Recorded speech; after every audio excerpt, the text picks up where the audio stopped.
All right, there we go. All right, ladies and you freaks out there, especially Troy Hill and your dirty mouth. This is the WNHL 95 midseason report. I know in the U.S. they call midseason when you're halfway through your season, but this is halfway through our season. Games played as a league, not Troy Hill, who plays all his games in the first day. But so I'm your host, Ultra Mac. He's probably that kid that had the box from his underneath his dad's bed, and his dad would be able to feel the warmth off the cartridge and be like, "You played, you little fuck." Beat him with the controller and go out and buy another one that same day. So I'm your host, Ultra Magnus, and I have Segathon with me, and let's kick this off. So we're going to do the team-by-team breakdown, potential playoff matchups, and finals predictions. So I'll give my predictions, and then Segathon will give his as well.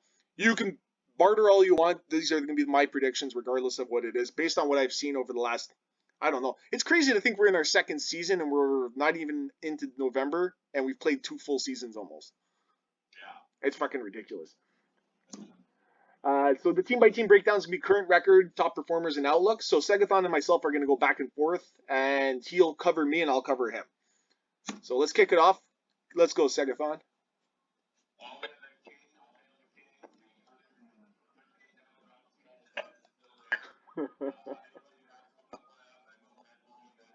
U.S. American money.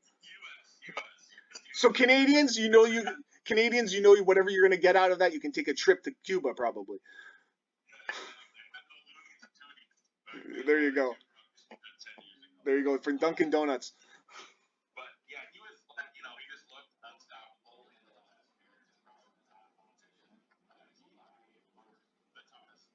Well, he beat him in the first game.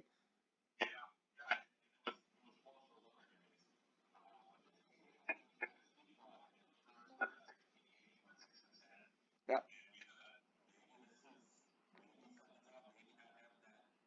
The midget.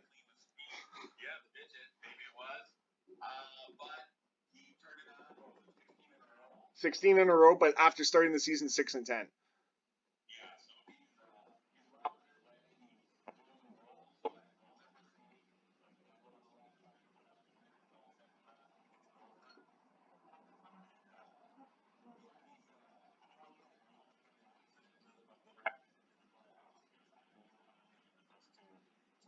Well, fuck, I don't want him in the first 2 rounds, but he is a Bruley Cup favorite, regardless of what anybody says.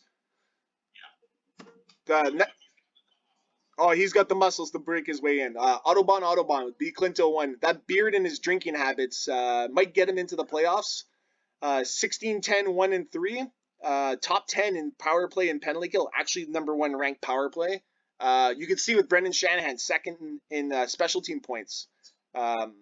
I think he has the potential to make a playoff push, but he might in the weaker Prince of Wales conference. He actually might have a chance to push for the finals. It's going to be tricky because there's me with Orlando. There's the Shithawks. There's who else is there? Pitt, and then you got Grand River. Then you got Grand River and Mike Vicky BC coming up. Oh, Grand River's in yours, yes. Taipei. We have Taipei. Yeah.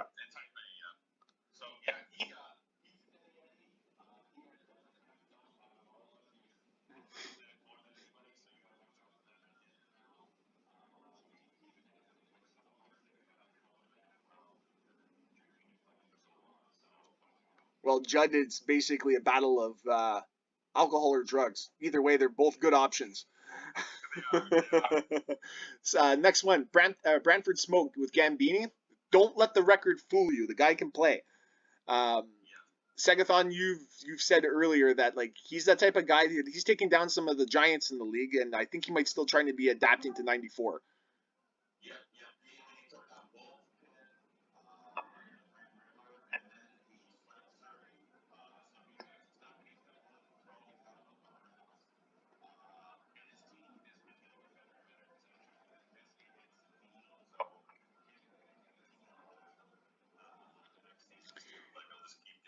Yeah, and he's a playoff team right now, and I don't think it's a bad thing for him. But if he doesn't make the playoffs, he is a prospect cup favorite, in my opinion. Next one, the Charlestown Chiefs from Sammy Smith. Congrats on your Techno Bowl championship. The record doesn't look great, but at the same time, too, when you're in top 10 in power play and penalty kill, and you're rocking a 154 goals against average with Chris Terreri, you're in a lot of low-scoring games. Kind of reminds me of the Nashville Predators. But when he has his three what's called three Clydesdales, you would call them. You got Turgeon with his pumping with his Jerry Cheevers mask, Ronick with his weird things, and the Craninator, come on and get your goals, get them now, and I'm gonna crack you in the corner. So, Chris Terreri, when you think about it, the reason why he's doing so well, and I don't know why Terreri's overall sucks so bad. That's when New Jersey was doing well, but you know what? You got to think about it. Roeder was the starter, so either way. But if Sammy Smith doesn't get into the Bruley Cup playoffs, and he's a bubble team as well, but he's probably one of the lowest games played. I think he's only got 24, so he's at the halfway point. If he can crock out, I don't know, 15 wins in his last 24, he might have a chance to crack maybe the eighth or seventh seed in the Clarence Campbell Conference. Yeah, and just with that goalie control, it can be so cycling.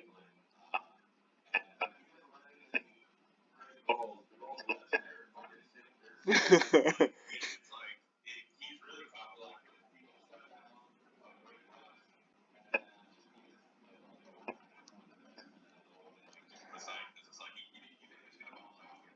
If I had to say anything, if I had to compare him to a wrestler, I'd call him Gold Dust. Not because of the guy who it was the fact that like he was a lot of show, a lot of mystical powers, and then they just come flat sometimes. And the flat times when you see them come out, you're just like, why? It was so close to being perfect. Yeah, like all those games are close to we let them at the end. You kind of shake your head. Yeah. But next up, the man, the mystery, the legend, the Dink. Like I said earlier, one of the few guys I got to know a little bit more on a personal level. From what I found out what he does for a career, I know a lot of people out there are wondering what it is. I'm not going to say it. I disclose nothing. The commissioner flaw of mine. But his games that he has played, one of his overtime losses was to King Raff. And he pushed King Raff in both games. So, and I don't know, even when he played the Prospect Cup last season, he got into the finals. He played Pitt. And it was shocked everybody because everybody was like, Dink, he's not going to do shit in the playoffs. He didn't do anything, and then he shows up, and then he showed up to dance. So he had his.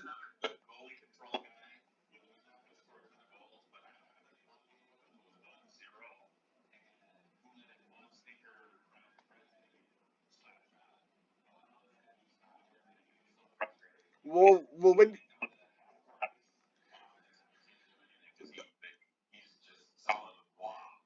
that's what I was just about to say. I was saying that he lives and dies by Patrick Roy. So it's the difficulty. But look at that face. You don't know if you should smack it or kiss it.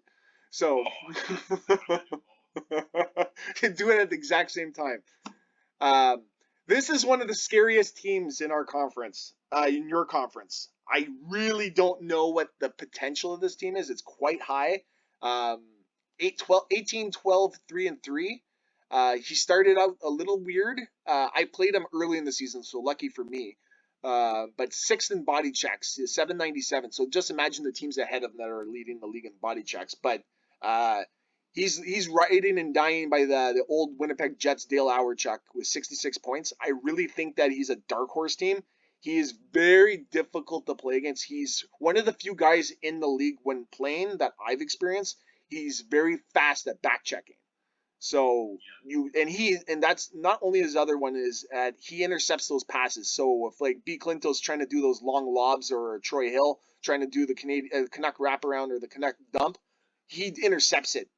So he stifles very well defensively. Yeah, he's the only guy so far that's swept me. I came in a little soft. I don't think it was worse than the three that I called on. You guys are at all, first of all. No.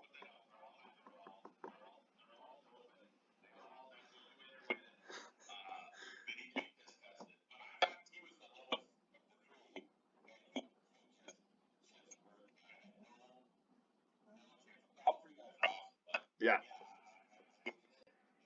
You, you know the bad thing is about it. There's three other ones that want to come. Yeah. So Colin's another one. He's on Discord. Name is Colin. Uh, he's coming in. His team's called the Sudbury Slag. So they're coming in. He has another guy, maybe two other guys that are going to be coming in. So I think we're going to end up capping the league at 30 teams. So, but at that point, we're also going to restructure how the divisions are going to work. So you're going to play within your division 4 times, and you'll play in your conference twice for the other division, and then twice against the other teams. So, or maybe once, or you only have like kind of like the NFL. You only play one of the other divisions in the other conference. So like one conference division you don't actually play. So the following season you would play them. So there's a potential that you might not see that team until the finals, and you hadn't played them all year. So.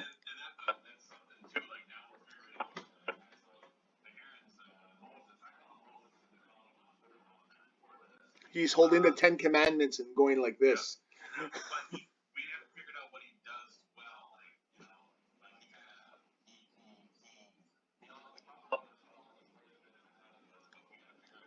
He's a jack of all trades, but a master of none.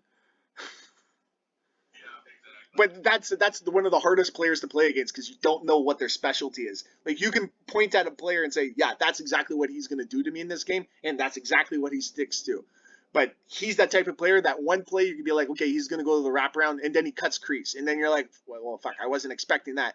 And then you'll be like, okay, I'm gonna shut him down doing this. Oh, he drops it to the line and slaps it, and you're like, okay, what the fuck am I gonna do now? And then he uses goalies, and then he does this. He does everything well. Nothing perfect, but well. So next team, the Schooners. Probably the nicest guy on Discord. Probably if you know when you say that you have a person who's a what's it called, a company by the book company guy. Halifax is that. Like he has all the right things to say. Does all the right things. He approaches everything in the proper manner. Just he doesn't get the results. But he's a player you don't want to play. No, he's got that goalie control, that stingy goalie control. Like I said, he can score. He figures out scoring for 2 periods and then doesn't know what to do for the next 7. Yep. You just don't want to be in that 2-period rest for better off fights because then he scores 6 goals on you. Well, that's the thing I'm worried about. And the thing is, his record doesn't look great. And you even said too that he's running the King of 94. So he's running that. So we have to get him before that stuff starts happening. And I got a feeling that his focus is kind of shifting slowly, and understandably so. It's kind of hard to and everybody can kind of see how it is. It's not easy to run a league. You got to put in the hours and also deal with ding dongs online. It doesn't really help. But or fake your death with a red truck. Exactly. And everybody joined in 94, do it, represent 95 and 94 have to do. Get in there, play some good games, sign up, it's a fun time. I really enjoy it. That's good. And so Halifax is that bubble team because he's in the Prince of Wales Conference, a little bit weaker. It's almost like how the Eastern Conference used to be back in the early 2000s when there wasn't really any strong teams. Maybe Boston, Montreal wasn't all that strong. I don't remember how many. There was probably like the Rangers and Penguins and the Flyers. So there wasn't all that many great teams. But then we move over to the Highland Wolf, the enigma of our league. The one player that has he probably evolved the most in game style play from season 1 to season 2. He used to do the high, whatever the hell that is, the HAI, those Philly, Highland Avenue, those ding dongs. Maybe too many Philly cheesesteaks got in the way sometimes, but the man's very consistent. I would say he's considered more like the Las Vegas Golden Knights, always performing every year. He will never. I don't think he'll ever be a below 500 team in the league. No, and he's one of the guys that joined me in the league, so he's going to twice the amount of games in. So it'll be interesting to see the guys that if they're saying they take away by their parents and really what's going on. But they're going to get better than the rest of us. Just keep that keeping your rest and you're going to get better and see where it is. Like I said,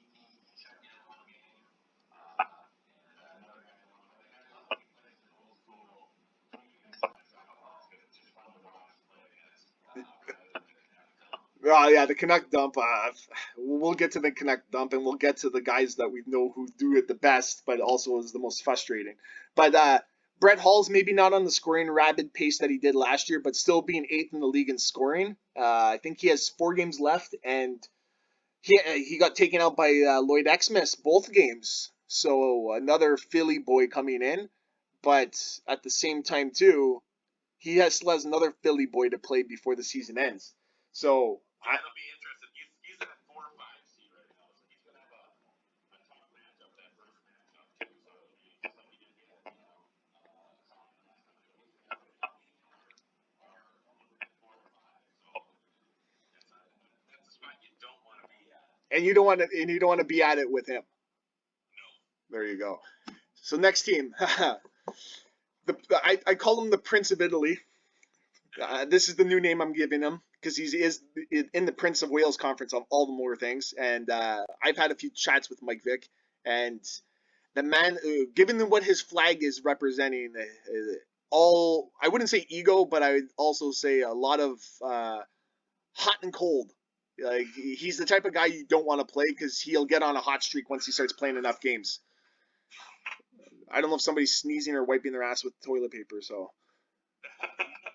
But Mike Vick, EBC, like literally the guy told me a couple of weeks ago, he's like, I'm done. And then he got on an 8-game winning streak. So it's hard to say. And when you have a guy who's scoring almost every 4th shot, he's going to put a goal in. That's a guy you don't want to be playing, especially if you have subpar goaltending.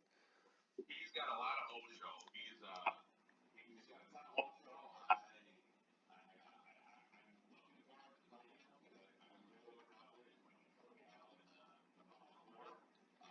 Just worked me.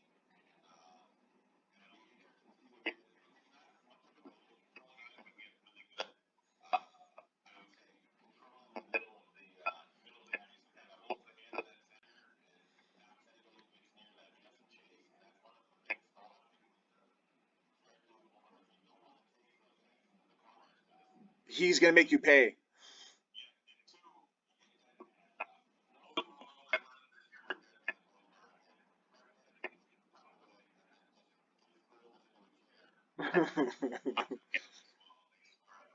Somebody was setting up their wedding reception and forgot Hennigan was over in the chair pile. Oh my god. No, but he is that type of guy. I would say he's like the Sean Taylor of the NFL before he passed away, God rest his soul. But at the same time too, he, like you said, roams the middle of the ice, and you don't like when I played against him. I think when I got into the playoffs last season, I was maybe a little cold, and he was on a hot streak. And this league, literally, it is about like if you play a couple games right at the end of the season, you're probably in a better position than most of the guys in the league, regardless of their skill set. Is that you get hot and you just go off running. Yeah, it's funny. That is totally true. Totally true. So next team up, probably probably the one guy in the league I have the most fun chatting with. Um, his quoted phrase "awesome sauce" uh, is probably one of my favorite things because I started using it now, and I even said it to my boss the other day, and he goes, "Oh, what do you think of this?" I think it's awesome sauce. He says, "What the fuck did you just say?" Um, I think his Vegas trip kind of derailed a little bit of his momentum, but he's one of the record holders, and I think he keeps beating his old record for body checks in a game. Yeah.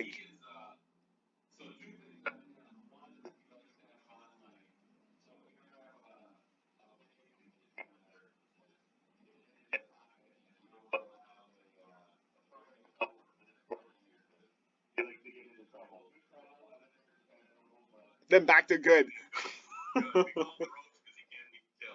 Well, fuck, man. Like, if there was a nuclear blast, he'd be the one guy I want to stay around.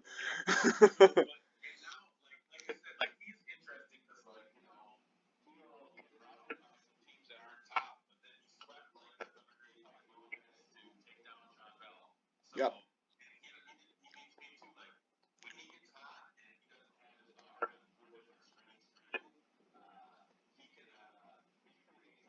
He is, and I played him, and I think I beat him in both games, but I think he lost both of them in overtime. So I really don't know, but he is a playoff bubble team. He's that team that, like, if he gets in the playoffs and maybe he takes a little bit of his extra edibles, he might be able to start making some damage. But that Gophers logo, when he told me, he says use the vintage one, I couldn't stop laughing. Every time I look at it, I have to laugh. But don't. That's the whole back to the Gophers. I think he's got 5 minutes on the Gophers on his team right now. Oh fuck. Well, God bless his soul that he sticks with them. I don't know how many Golden Gophers are in the NHL right now, so he's gonna have to find some other alum to go with.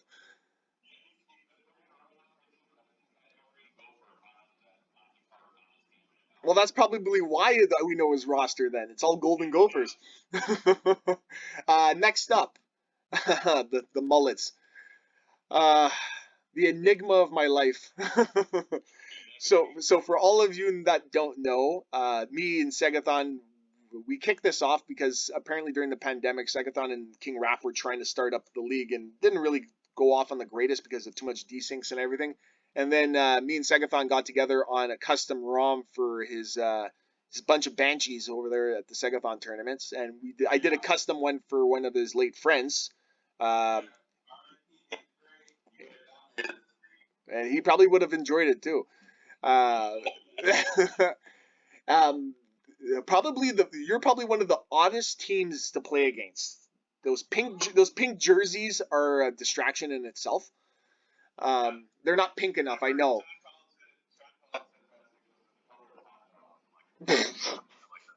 Well, you know what? You slide into the most discreet places. But your record shows for itself. Top 10 in goals and shots. So they come in bunches. Zamnov, you've kind of broken up the band, and you got rid of who did you bench? Ranheim.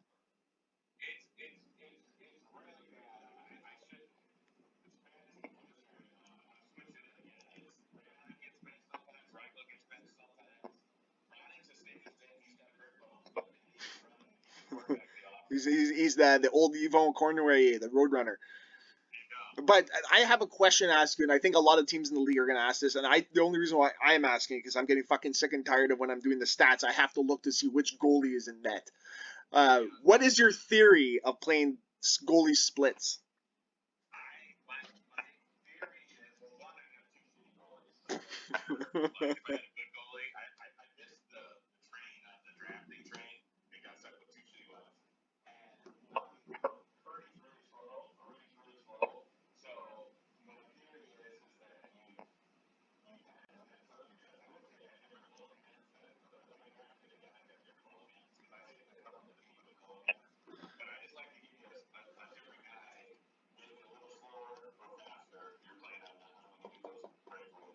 Well, not only that, when you think about it too, and I think that was one of your strategies because the 2 games that we played, I think I beat you in overtime in my comeback. And then, and if nobody saw that game, that one you could go on YouTube and see it. It's that I think I was down 3-1. And late in the third, I came back tied it and scored quickly in overtime. Put him back into that pile right before the reception. But then you beat me in the second game, and I think you took advantage of like my skill set. But also at the same time too, it's really distracting when you see a team change goalies before the start, and you're just like, well, you just beat me. Why would you change your goalie? And then you see why. And so it was a question I had to ask, and it was basically because you had shit goalies. There's only one other team in the league that probably knows your pain, but he had a whole starting 6 that was shit. It was Pitt, and he went through some bruises, and like he won the Prospect Cup. He got the advantage of getting Peter Forsberg out of it. So now, next team up on the docket, the North Bay Knights with the Unholy Grail. I've been seasoned in. I've been blessed into the Holy Grail tribe. We had a chat the other day, and he said, "Sure, you're in." So we've now grown our group to 2. Him and I have had a few good conversations, and he's able to host now, which is really good.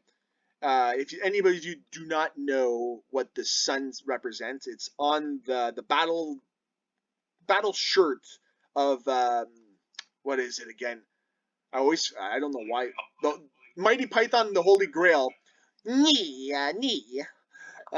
So it's on one of the shirts. It's the sun off of that. But put that aside, he started the season really rough, really, really rough. Maybe it's an adapting of being online, but he's pulled it together like 12-12, 1-1. I think he's, if I looked at the stats again correctly, I think he's 8-2-0-1 in his last 10 or in his last 11. He's been on an absolute tear. And the games that he has lost, he only lost by a goal. Yeah, he's tough. He doesn't.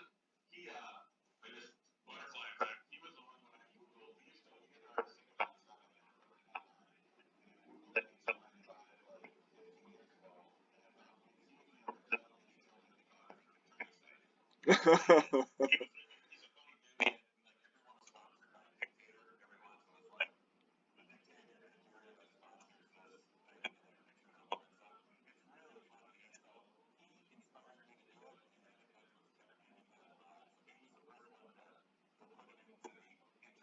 Well, so it's kind of works well for the fact that he's the unholy grail of our '95 brotherage.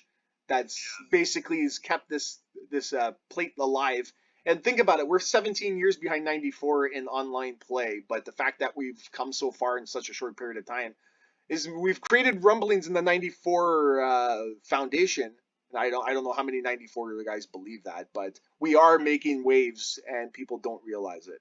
I don't think material like this is out there for '94, but that's just my view. You know what? Like both of them, they're both awesome. Well, I play in yeah, I play in the classic '94 leagues. I just got ousted in the first round, I think 4-1, but I took over a team that was in a division higher than I was normally used to.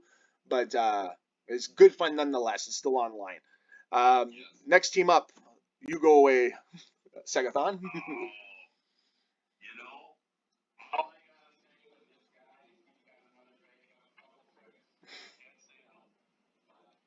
Those opportunities, that's all I gotta say. He's especially this year when he got all of those timers. So, you know, I think really I'm looking at your picture there now. He's 25 anybody? Yeah, LHX. He the two me and LHX we have where we've talked offline quite a bit. He's helping me with some of the player attributes for the future seasons. Um, we're calling ourselves Bonnie and Clyde now. So and the fact is that we live pretty close to each other too. So that's another thing. He might come into the Holy Grail's tribe eventually as well, because the Unholy Grail actually lives about 45 minutes from me as well. Oh, So that's awesome. so we're gonna have a quite a nice little Grail party probably. But yeah, I think he's the only. Actually, I was swept by him and I swept by King Raph. But King Raph, I lost in overtime in one of the games. Yeah, so So still swept. all I gotta say is Vegas has things. The second night crew has came up. I'm smart to see things, but I don't mind divulging it. It's my clap bomb from deep. I think the first person it started on was on Blair with the Oracles. He went completely enraged. He says that it was, what did he call it? It was a cheap shot. He thinks it was a down B. I said it's too slow for a down B, but they go in. yeah, and I haven't been able to replicate it yet. Nobody can. It's hard to do. No, nobody can. I think of all the videos I've watched online, I think they have to be timed perfectly, and they can not only be they're. I'm not. I'm already probably talking too much. You have to see it, and if you play me in the playoffs, you'll see it in abundance.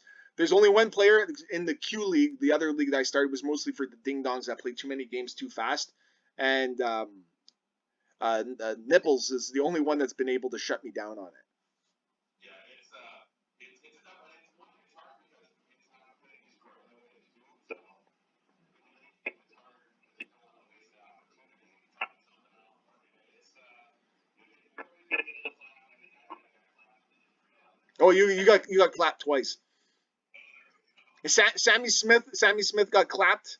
LHX got clapped. I was surprised I did. I did it on Dink a few times, and a lot of my games haven't been like shootout fests. I think there's only one game I scored 7, but I think it was actually against. I can't even remember who it was against, but it was 7-5 the final score. Pensacola, yeah, with G Lock, it was 6-5, 6-5 in overtime, 6-5 in overtime. He notched his first win on me. I'm literally like the Colorado Avalanche. Like I'm a strong team. I play well, and but I have time lapses because I'm doing too much stats to keep you junkies going. Yeah, you seem unbeatable, and then you're kind of like Halifax, where you have a good 7 great periods, and then 2 periods that goes. Yeah, like I don't know what it is. Like it's funny too because when I play in the '94 league, I like playing online. I'm trying to get in like 6 or 7 games, and my cat comes rolling up against my leg all the time, and I'm already kind of flustered, and it just throws me off. And I'm like, I gotta feed my cat. It like it just rubs on my leg again. I'm like, fuck me, I can't keep my freaking my timing is not on. But Yeah, there's just nights you're on, and then there's nights you're off. Either way, exactly. fuck it, I don't care. I'm having fun nonetheless. Yeah, exactly. Next team, G-Lock. Go finish your deck so you can continue playing and clear it with the tower. Um, Yeah. the tower, everybody, if you know, it's his wife. Either way, the G-Lock run has begun, but I don't know if it's too late. He's at 28 games. He still has 20 games left. I don't know. He's sitting in 13th. He's dead last in the clearance. But he is that one team. If he's sneaky enough, if you think about it, if you got a guy who has 20 games left, and the way G Lock finished last season, and the way he kind of pushed King Raph in the first game, I don't, I don't know what this guy has. I don't know. He's Dr. Jekyll and Mr. Hyde in this league. He shits the bed for most of the season, and then next thing you know, he goes on a rabid tear where he wins 14 of 16 games, kind of thing. Well, he has some of the prettiest one-timers. Yeah, I think he's the only. I think he's the only guy in the league.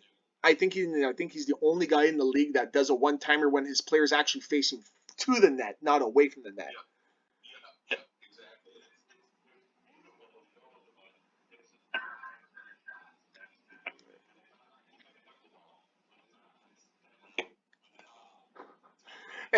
Every time somebody says knuckleball, I think or knuckle puck, I think right away about Goldberg or not Goldberg, the guy that in the second one in D2. Yeah, and he says, you see the Iceland coach, get the goalie. And then here comes the knuckle puck from out of nowhere. So, yeah, the G-Lock's a fun guy to play with. Yeah, I really wish this season would have gone a lot better sooner instead of, but it creates those legend stories that you can keep talking about future seasons. Is this the G-Lock run? That's where it's begun because he was, what was he? I think 119 0-0. So it tells you right there he's 1-6. No, 6. No, what is he? 5-1-2 in his last 8. So yeah, like it started. So I'm gonna give him credit. In 20 games, if I think he can kind of keep it up, I don't think he can make the playoffs because of his record and where he is in the conference. But if he doesn't get in, he's good. I think he's going to be one of the finalists or in the finals for the Prospect Cup. Yeah. Talk about talent level when you have talent. Yeah. That's all I could say.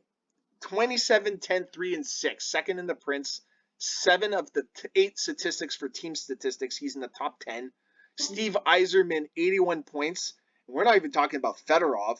We're not even talking about Jim Carey, who he only has a few good seasons in him, but whatever. He is a Bruley Cup favorite. I really do think if there is a team to beat in the Prince of Wales Conference, it's him. His style of play is very unique. He, you know how you say the Canadian dump? I call him the flapjack now because he just flicks that puck into your zone, and then you got to go chase it. Then you get the dead board where you just lay there on the ice, and then he basically takes advantage of you. I don't know if he's a necrophiliac or anything like that or something on the life side, but he likes taking advantage of players that are dead on the ground. So. It's amazing how much he's gotten better. Like, he wasn't bad. That's the thing is that I said it at the end of last season. Give him a good team, and we don't know what he's capable of. And now we're seeing it. And he is in the pit. What's the pit tribe called? The TV or whatever? It's like the Steagles or whatever else like that. We're gonna have to change it up because I know him and Troy Hill are close friends, so I got to change it up to something that they want. Yeah, but those guys, they get a ton of games and they're going to get better. Like, he started the season really well. Oh my God, asking if those guys going to help me. Then I played them. I was like, shit, he's good. Yeah, and luckily for me, I think him and I started the season. Last year was me in Halifax. I started against him. I beat him in both games, so 10 of his losses are accomplished to me. You're welcome, Nipples. But I think so. I took advantage of his cockiness that he had Forsberg and the Eisenman. I think I beat him 6-3 and 4-2. I think I can't remember the second game. Maybe it's 4-3. I think I beat him in overtime actually. Yeah. Yeah, so I took it. The reason why I saw that is because I'm doing something new on the website. I'm actually not getting rid of the box scores, but you can pull up all the box scores based on a drop down instead. So I'm doing some new things with the Google Sheets. But Nipples is that one guy that I don't want to play in the playoffs. I'd rather see him in the conference finals, at least to say I got to the conference finals or something. Yeah, it'll be interesting. We'll see if he can keep it going. Yeah, he hasn't seen how it is. Like maybe he's a one and done like the Maple Leafs. Who knows? Yeah. Maybe you'd be like the True Flyers, like or no, not Philadelphia, Pittsburgh. Well, like their days are over. Uh, I don't know who's Bonnie and Clyde. I think I'm Bonnie, but he might be Clyde. I have no idea. But he is the goalie sensation of our league. I do think that regardless of his manual play or not, he is the one toughest player to play against. I his when I talked about the phone about it, and we talked about why did you come up with the Renfrew Creamery Kings, who are actually a professional team. He says I wanted to go for the ugliest logo and the dumbest name, and he accomplished both. So, and Renfrew, if anybody wanted to know, if you know our nation's capital in Canada is Ottawa, it's probably about 45 minutes from there. So, it's an actual town. It's just a shithole. But regardless, 29 9 0 and 2, second in the clearance, ninth in hits, seventh in penalty minutes. The reason why I put Belfour on there, I know he's got other players as well, but Belfour's top 10 in all goalie statistics. First in the league in. Yeah.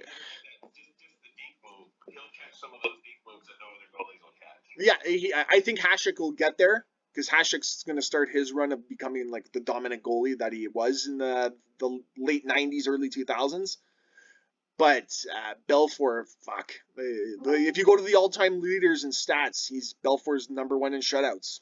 Number one in, like, he's the number one goalie. He's the number one goalie in the league for a reason. He was number one goalie in 94, 95. He's going to keep going. I think he goes hot for another 3 or 4 years.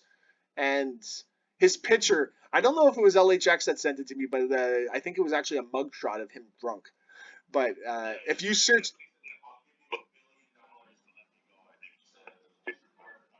Ah. But the funny thing is that that's actually the picture on the Google Sheets is the Belfour at the fucking cop shop. Oh my god.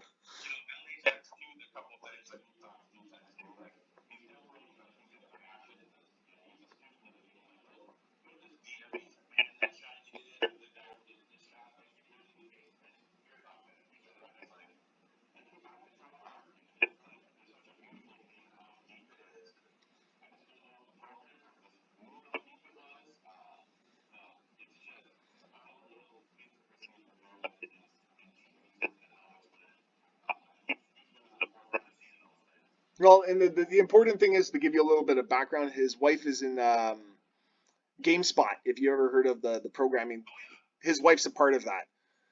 So he understands gaming. So I think he's a bit of a student of it, and he comes from it. And our code of ethics came from him because he deals with it on a day-to-day basis. So I think he's a student of the game, put it that way, and he's going to be I think there's a couple championships in his future. This might be one of those seasons.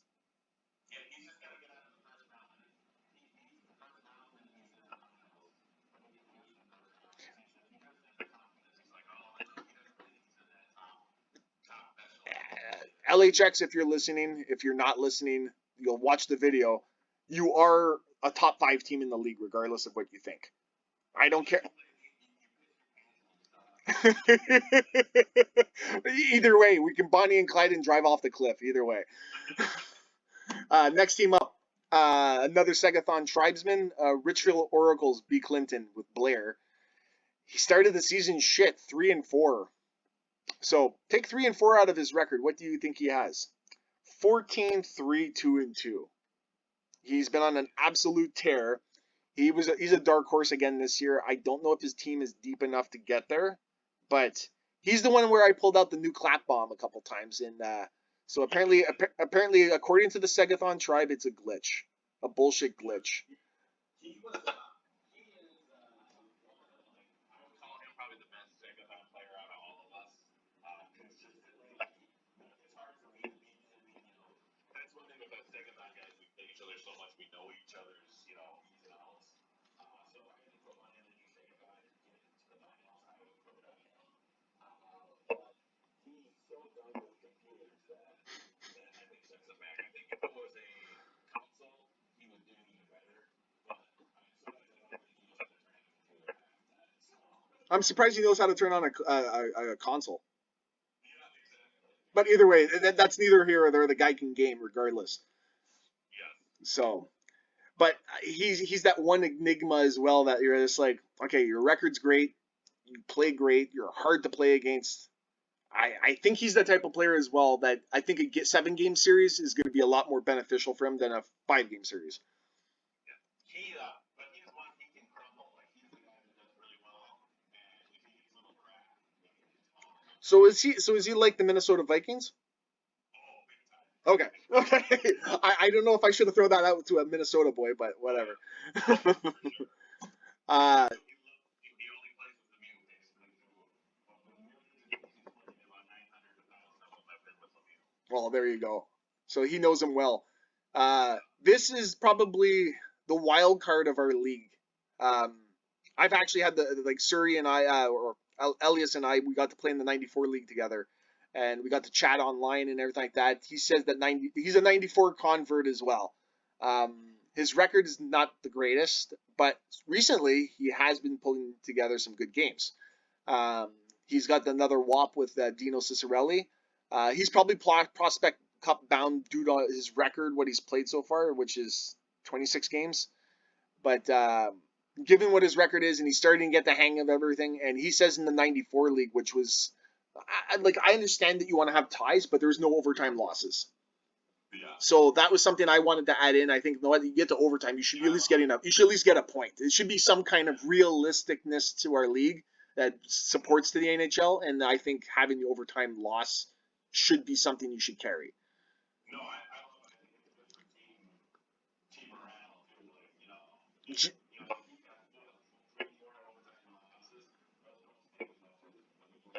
Oh yeah, especially when you go to your win percentage is still affected because you didn't get a win. But I actually did I sent the statistic out. I haven't done the revision of it, but 17, well, I think almost 18% of the games end in an overtime loss. So you're almost looking at every 5th game is becoming an overtime loss, compared to 3% that is actually a tie. Yeah. So I know that we've been throwing around the idea of maybe we should do if the game ends in a tie, do a shootout. And I don't know if that's going to be something we're going to incorporate, but maybe down the line, who knows? But it might be another thing that. Yeah, I think that'd be a good idea. But I think for his team is that him and I had spoken, and he says he's going with 94 guys because the 94 players he's more familiar with, not the 95 guys. So he told me, though, he says he's going to start looking at the stats a little bit more to see who he can bring in. But if he gets into the Prospect Cup, he's another guy that maybe challenged G-Lock in the Clarence side.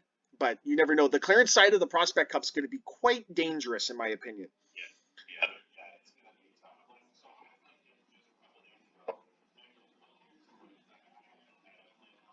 Two games so far, and he came into town. Yeah, and he was leading 90% of those 2 games. Luckily, I won one with a couple seconds left, one game, and the other game he was just all over. I basically can't give off anymore. You got to get on the Viagra just to play him. Yeah. Okay, Sugar Valley Firebirds, Einstein. It's actually great. He's another Highland Avenue guy. I can say this is his rookie season, even though he completely stepped out of last season. I think it was mostly due to his Xbox. But his record is not the greatest, but he is that one player. I think he actually beat the King at both games at the beginning of the season. So he's one of those guys who took advantage of the losses at the beginning. Yeah, all those Ireland guys are good. And I was hoping to get a couple guys that were still trying to figure out how to play when they were knuckle type games when I played them. Yeah. He knows exactly what he's doing. Well, the big thing is with him is that I think recently there's some things he's been going through, which happy to hear that like he's back to playing. But if you need time, Einstein, go ahead and take that time for yourself because there's no reason to rush your way straight back. But he's likely.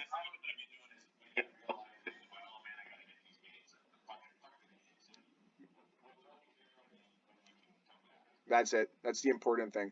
And Prospect Cup favorite, I would say if you got into the Prospect Cup. But that's the hard thing. That Clarence conference is. Honestly, I feel bad because when you look at how the season's progressed, and when we did the wheel at the beginning of the year, I did not expect the conference to be so strong. I really did not expect that. But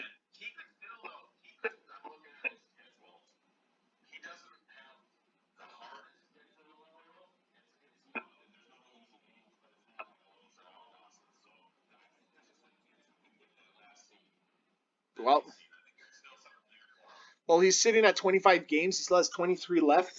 He's given his record. He's been playing weaker lately, but maybe that's because of the outside stuff that's been coming in that kind of distracted. But high hopes for next season because McGillney he'll put together. He got used to the season. Use this as a practice season. I'd say that. Next up, Sumter Trash. I don't know. I really don't know. He was one of those guys at the beginning of last season that was like me, right at the bat, got off out of the gates really, really well, and then like, really, what happened? Like he told me too. He's just like everyone just got better. But it's not like he's bad. No, far from it. He's very good. It's just he said it flat out. Everyone got better. Yeah, and like I said, just keep sticking with it because like all I look at the games are some ones in there. I just remember playing the games just a couple And then that's the thing too is a lot of his games, like of the 22 losses, I'd say half of them were 1-goal games. Yeah. Maybe not. I don't know. I don't have the schedule in front of me. You could probably see that a little bit better. But the fact that 11 points was his top goal scorer in 26 games, that's rough sledding. Bure, I think he told me that he benched Bure at one point as well, but I think he leads the league in being shut out the most.